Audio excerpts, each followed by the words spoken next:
Hello everyone, I am Simran Kaur from Shivjyoti Educational Group. Now it's time to revise part 2 of chapter 12, friction. Then this is your copy work. Question 1. What is friction?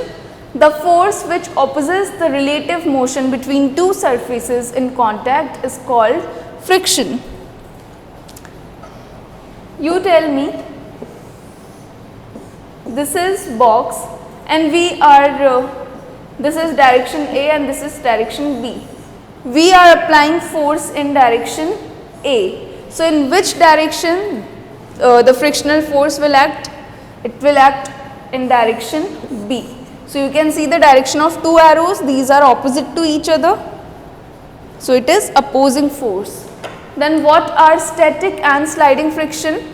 Static friction, the force required to overcome friction at the instant an object starts moving from rest is called static friction, because when body is at rest, so there is strong adhesive force between the atoms and molecules of two surfaces and interlocking is very tight, you can say. So to break those interlockings we need to apply more force.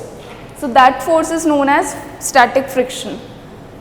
Then sliding friction, the force required to keep the object moving with the same speed is called sliding friction. You have seen that whenever suppose a car is at rest and you started pushing that car. So initially you need to apply more force, but once the car started moving, so what you will do? You will apply less force. Why? Because of the sliding friction, because those interlockings are already broken. Now give reason why sportsmen use shoes with spikes. You have seen that football players, they have spikes in their shoes. So shoes with spikes offer more friction because of more irregularities on the surface. This gives better grip to sportsmen while running.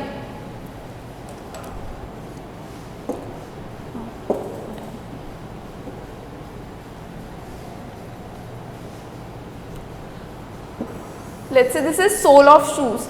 So these are spikes because it provides better grip. You can see this is interlocking, you can say interlockings, it will provide more static friction. Then why sliding friction is less than static friction?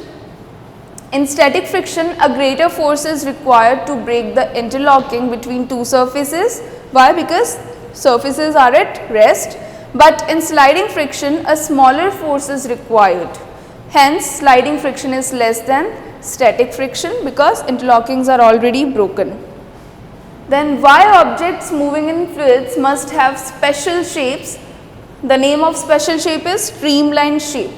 So objects moving in fluids must have a special shape called streamline shape because the streamline shape encounters less resistance while moving through a fluid. Means it faces less resistance, it faces less frictional force if we use this streamline shape in our moving bodies.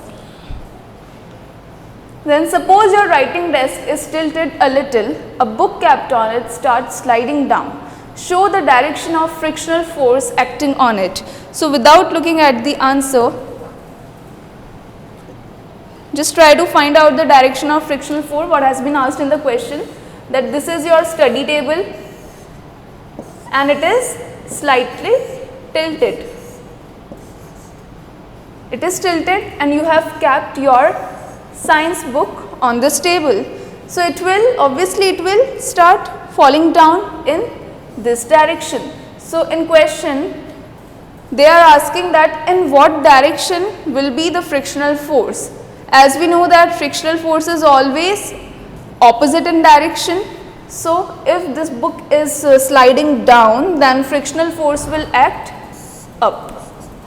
It will act in upward direction. So the frictional force is acting opposite to the movement of the book. Therefore, the direction of the frictional force is acting in upward direction, in opposite direction. Then question 4, Suraj has to push a lighter box and Kiran has to push a similar heavier box on the same floor. who will have to apply a large force and why? Now, okay, there are two students, Suraj and Kiran. They are standing on the same floor. Why it is mentioned that the floor is same? Because we know that frictional force depends on the roughness and smoothness of floor also. So that's why it is especially mentioned that floor is same.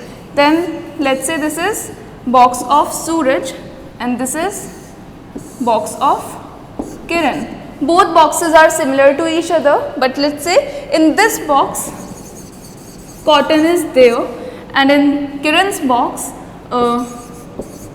rock is present, a heavy rock. So obviously this box is heavy, so who need to apply more force to slide these box?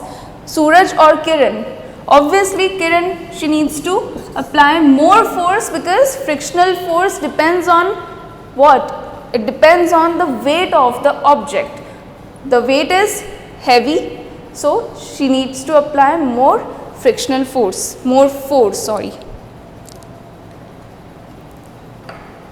So Kiran has to apply larger force because friction increases with increase in weight.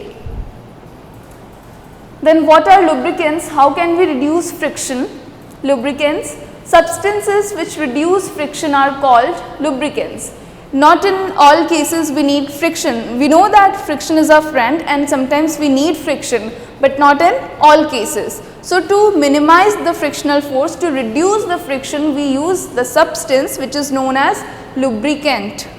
So friction can be reduced by polishing the surfaces, as when we polish the surface we are breaking the interlockings. By streamlining the bodies, by this we are reducing fluid friction.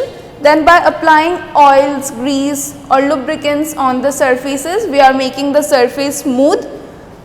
And by using wheels and ball bearings, by this we are introducing rolling friction. Then give examples to show that friction is both a friend and a foe. Friction is both our friend and our enemy. So how it is our friend? Friction is a friend because it allows us to walk comfortably on the ground or earth's surface because it is holding us on the floor. Then it allows us to have grip and catch different objects. Because of the roughness of our fingers, we are able to catch, we are able to hold any object. And now how it is our foe, how it is our enemy? Because it causes wear and tear of moving parts of the machine, as it causes damages to the machine parts. Then friction leads to consumption of more amount of fuel and energy, thereby reducing the efficiency. To break those interlockings, we need to supply more fuel. We need to use more amount of fuel, and that's how we are reducing the efficiency. Then you spill a bucket of soapy water on a marble floor accidentally. Would it make easier or more difficult for you to walk on the floor, and why? You are carrying a soapy water bucket and by accident you just spill the water. So you know that the nature of soap is slippery. So if on the floor soapy water is present, so ultimately it means what? It means that the floor is smooth in nature. And we discussed that if smoothness is more, then frictional force will be less, and frictional force is less, then there will be the less grip with the floor. So it will be difficult to walk on soapy floor because layer of soap makes floor smooth and slippery. Coating of soap reduces friction and foot cannot make a proper grip on the floor. Therefore, we start slipping on the floor, like we discussed in that banana peel case. Then question 8, A part, when you play a game of carom, what do you do to make the coins move smoothly on the board? In this game, to win this game, we need to move those coins smoothly on the carom board, but that carom board is made up of wood. So after some time the surface becomes rough, and with more roughness frictional force will be greater. So to reduce that roughness of the carom board, what we do, we apply the powder, carom powder on that board to make it smooth, so that our coins can move smoothly on that. So we use a small quantity of talcum powder on a wooden surface of carom board to make the coins move smoothly on the board as it reduces the friction. Then if you try to hold a glass with soapy hands, it can easily slip from your hand. Why? Again, very obvious, if your hands are soapy, means your hands are slippery. And if you hold any substance, any object with your soapy hands, so it will finally falls down, because the grip is not proper because of less frictional force between that object and your hand. So if we try to hold a glass with soapy hands, it can easily slip from our hand because soapy hands have less friction as compared to dry hands. Dry hands give us proper grip, whereas soapy hands do not give us proper grip. So that was all about chapter 12, friction. I hope you understood the copy work as well.